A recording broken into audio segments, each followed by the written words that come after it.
Bwana Yesu asifiwe.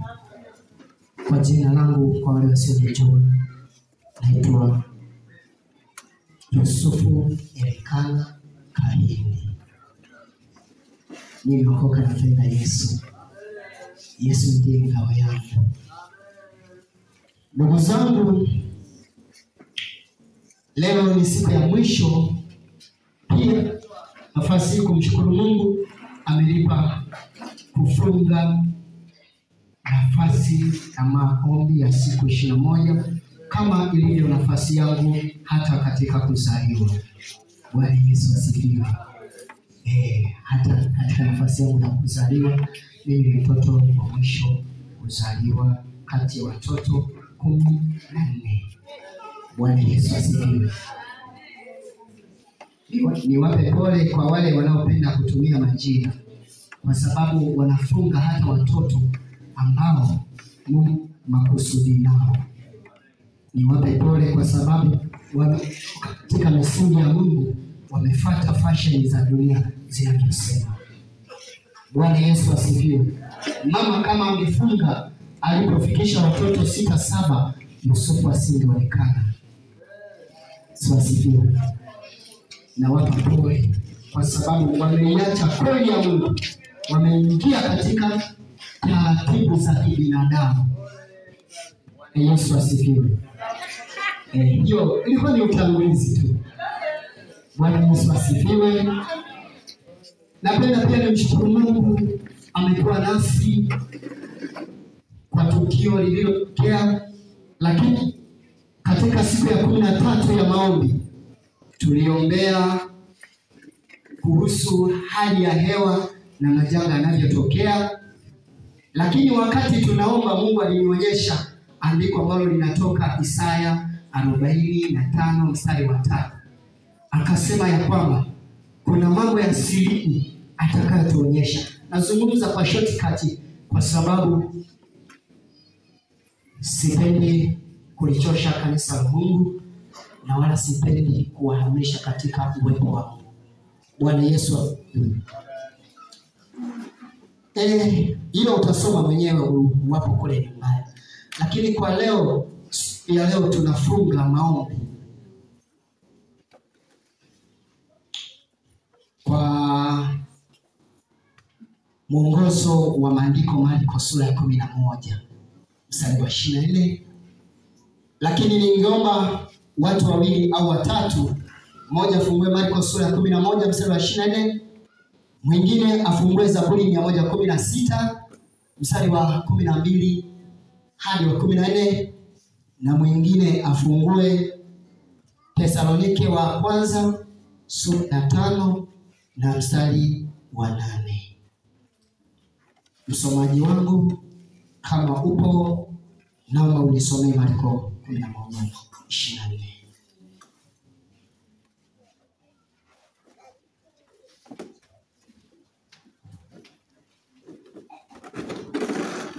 Bwana Yesu asifiwe. Mstari wa 24. Amen.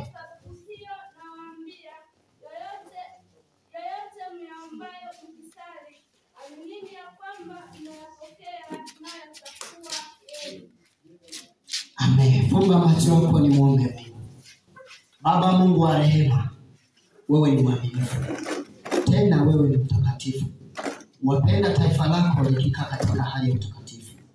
Nasi Baba tumeelekeza nyuso zetu mbele zako, tukitaji msaada wako na elimu yako, kwa sababu wewe ni mwalimu.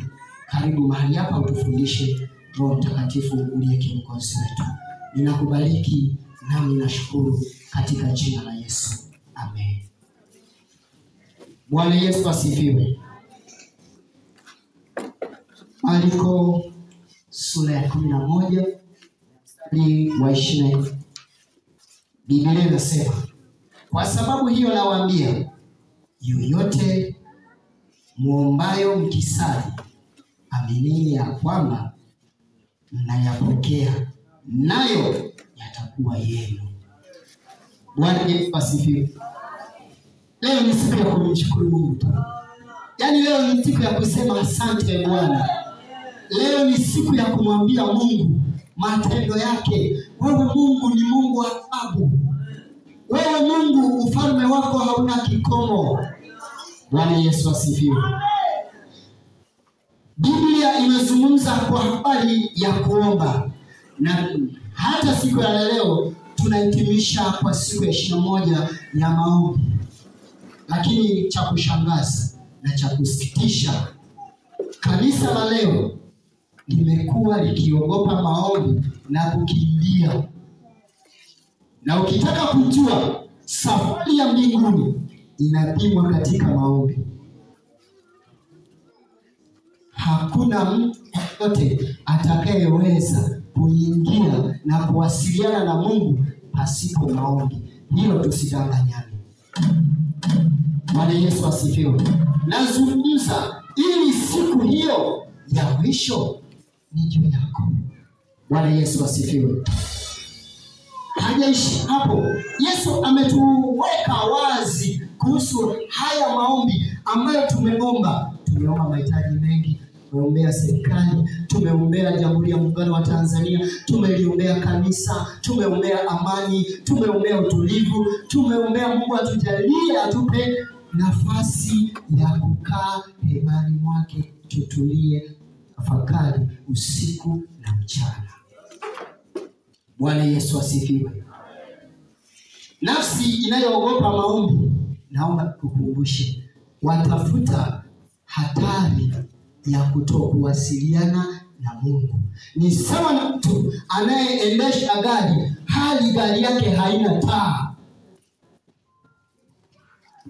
Wawezaje kuendesha gari gizani na ile hali giza hutaliepuka, badala yake utaenda kutumbukia. Bwana Yesu asifiwe. Yesu ametuambia kwamba aminini yale tuliyoyaomba yamekuwa ya kwetu. Bwana Yesu asifiwe. Amezungumza neno aminini, amegusa hatua moja inayoitwa imani. Maombi yakiambatana na imani tayari yanamgusa Mungu. Maana Biblia yangu nikifungua, Waebrania inaniambia kwamba kwa imani Mungu aliziumba mbingu na nchi. Na kwa imani mimi na wewe tulifanyika. Bwana Yesu asifiwe. Kwa hiyo Yesu mwenyewe amesema kwamba tukiomba neno lolote kwa jina lake, hajasema kwa jina lingine.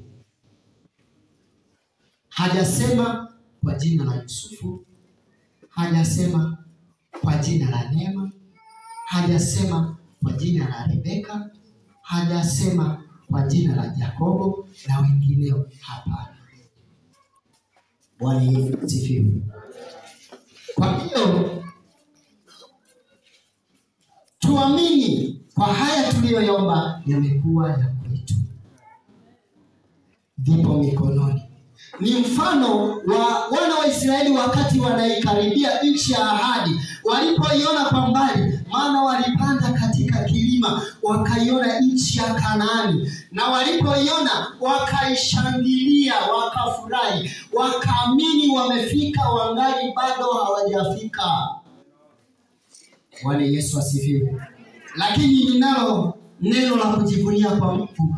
Wakati tunaendelea na maombi, nami narudia humo. Binti James, huyu mgeni aliyeshuhudiwa, amekuja ndani ya safari ya maombi. Lakini tumekuwa naye katika maombi, Mungu akamfungua. Bwana Yesu asifiwe. Naomba nikwambie kitu kimoja. Unaweza ukatabika na changamoto ya maisha yako, na unaweza ukaishi katika maisha magumu kwa sababu hutaki kuwasiliana na Mungu.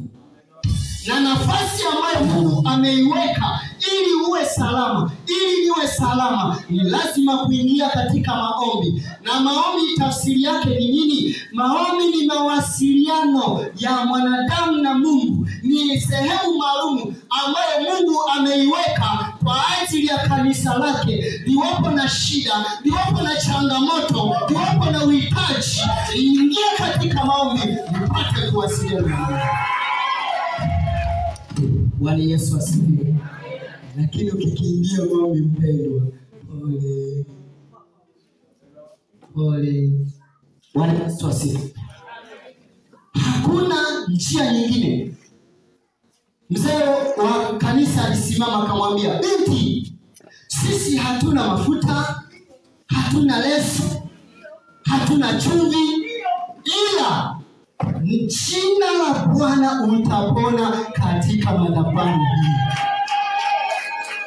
Bwana Yesu asifiwe. Hili neno amelisema kama siku moja, ya pili, ya tatu kafunguliwa. Je, wewe na wewe umekuwa nani hata Mungu asisikie? Isipokuwa ni kwa ugumu wa mioyo. Na ugumu wa mioyo unafanya watu wasimuone Mungu, wasimfahamu Mungu ni nani.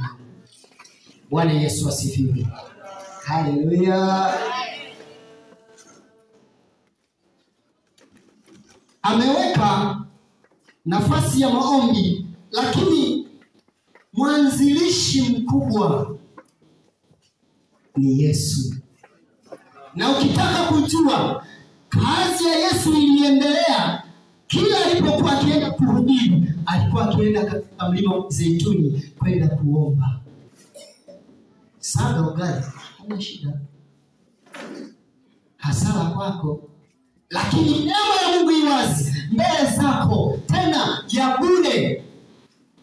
Dunia imeanguka na kanisa limeanguka, imefika mahali wanadanganyika katika mafuta, katika chumvi, maji ya baraka, na hali hiyo imemrudisha nyuma Yesu na kufanya wapotoke. Ukitumia chumvi, mafuta, umefanya kuwa ni makuu kuliko Yesu. Na maana hata utendaji utakaofanyika utafanyika wa kishetani, ili uendelee kupotea na hautavuna. Bwana Yesu asifiwe. Msomaji mwingine anifungulie Zaburi. Zaburi 116 mstari wa 12 hadi wa 14. Amen.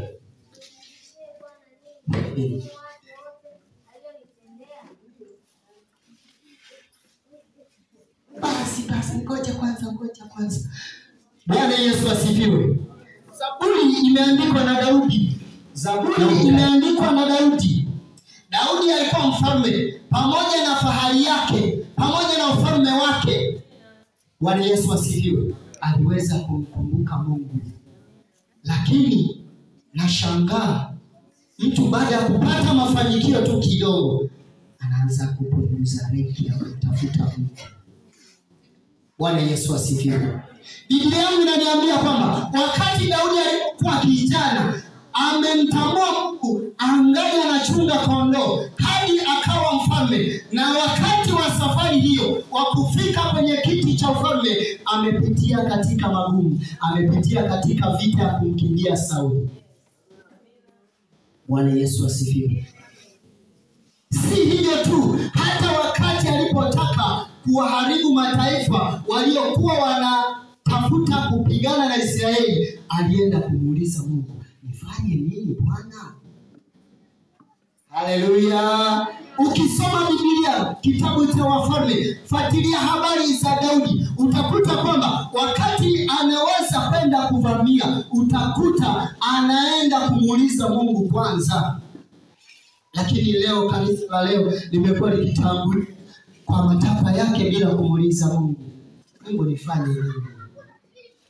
Tanguliza, sawa, utapokea ilivyo sawa na watu wa mataifa. Bwana Yesu asifiwe. Ilivyo sawa na watu wa mataifa. Kwa nini? Mungu ataishia kukupa pesa ya kula. Ndio maana utakuta mtu anasema, ndugu yangu, nabii hapa nipate kaya kula. Bwana Yesu asifiwe. Lakini baraka za Mungu si pesa ya kula. Bwana Yesu asifiwe. Kazi kubwa ya Mungu kutuita sisi ni kututajirisha katika mwili na roho. Kuna kitu kimoja kinanishangaza. Kanisa la leo limekuwa bize kutafuta mafanikio ya mwili kuliko mafanikio ya roho. Na ukitaka kwamba usanye watu wengi wakusikilize, hubiri habari za kufanikiwa, hubiri habari za watu wanunue magari, watatoa, yani hujapata kuona. Hivyo ni vya mwilini. Zungumza kwanza na Mungu, pita rohoni, ili upewe mwongozo wa kimungu ulio kamili. Najifunza kwa bustani ya Edeni.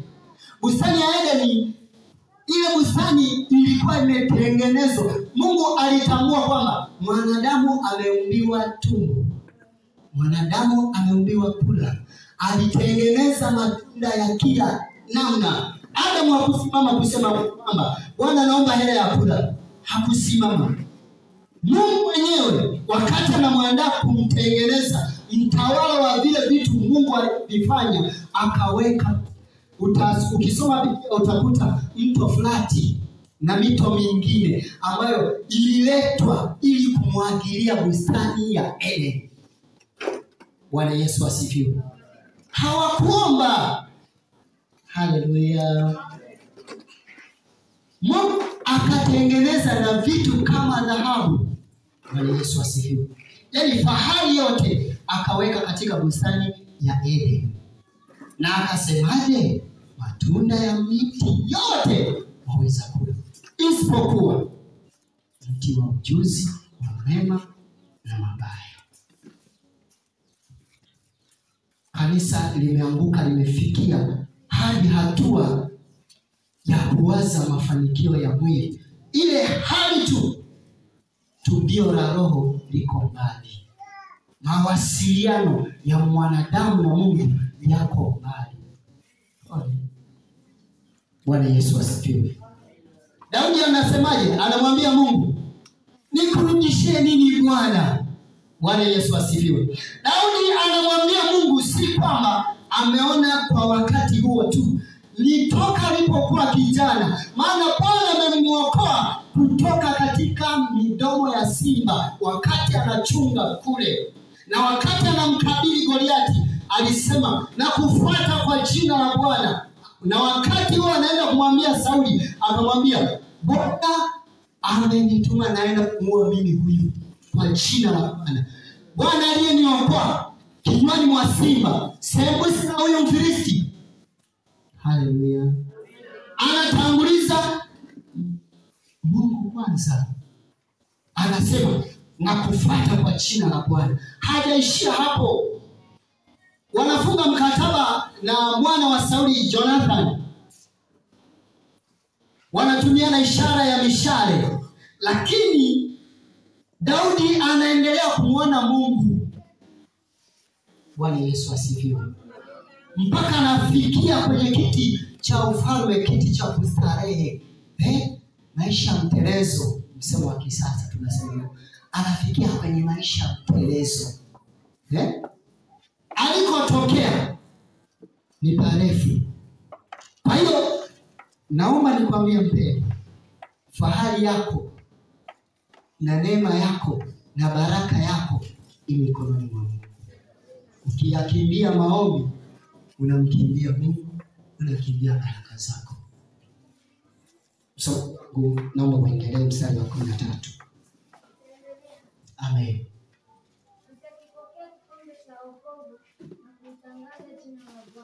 Nitakipokea kikombe cha wokovu. Endelea.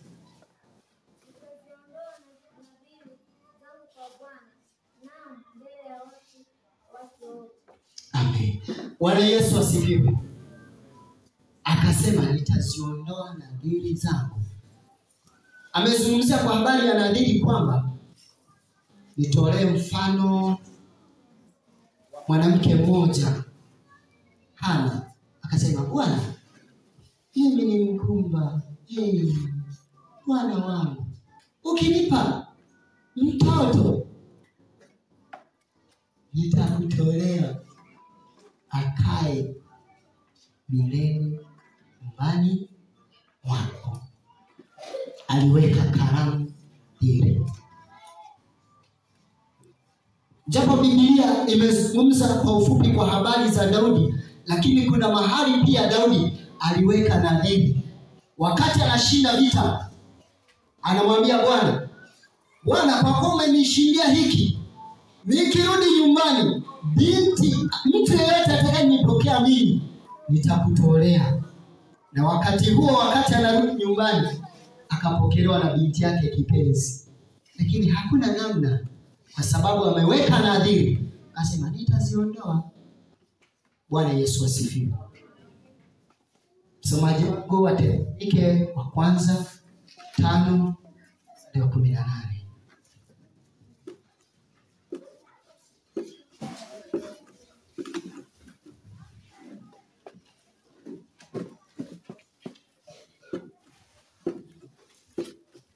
Bwana, amen. Shukuruni kwa kila jambo, maana haya ni mapenzi ya Mungu kwenu katika Kristo Yesu.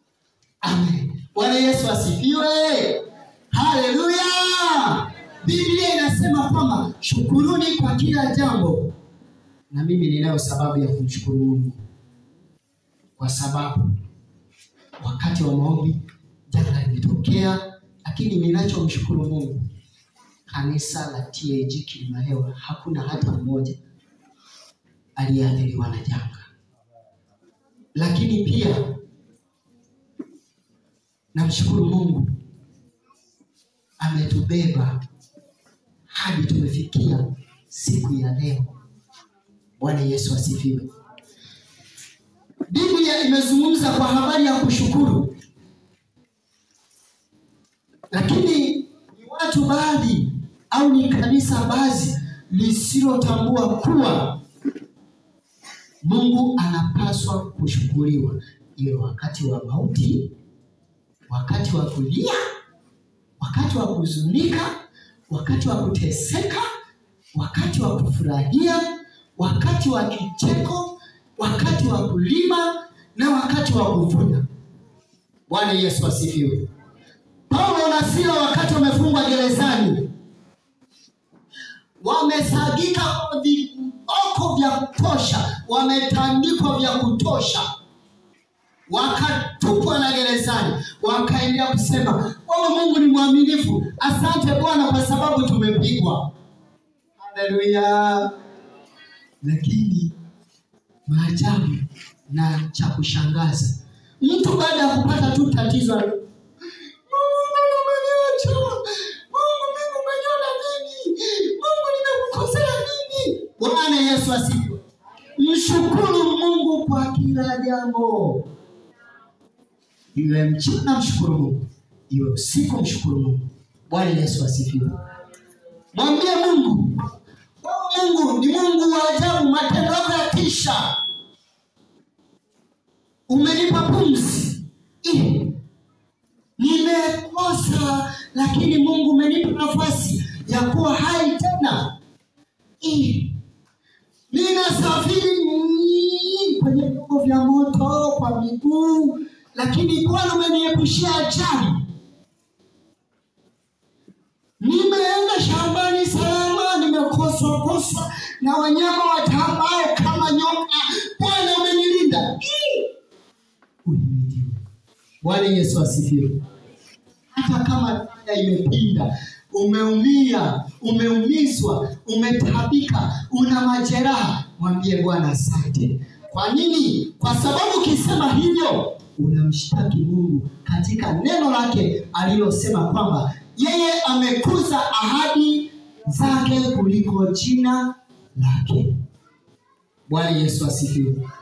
Hata kama wewe ni mgumu, sema, Bwana nakushukuru kwa sababu umenipa mtoto, ingali bado sijamuona, umenipa Bwana. Haleluya. Mwambie nakushukuru Mungu kwa sababu umenipa maisha ya amani, nalala usingizi mnono. Wachawi wanapita, wananipungia mkono, na mimi nimepiga pozi. Bwana Yesu asifiwe. Majambazi wanapita, wananipita, mimi nimelala. Na hata wakiweza kuja kuvamia, wewe Bwana wanijulisha. Haleluya. Bwana akamjulisha Elisha wakati mfalme wa Ashuru anapanga kuvamia. Bwana akamwambia hivi, tazama mfalme wa Ashuru kwa vinywa vya manabii anakuja. Haleluya. Haleluya. Haleluya. Kwa hiyo mwambie Mungu, Bwana asante. Mambo mengi. Naomba kuambia kitu. Wakati nilipokuwa mtu wa mataifa, nilikuwa na pressure za kutosha. Nikisikia bundi wanasemezana, naruka.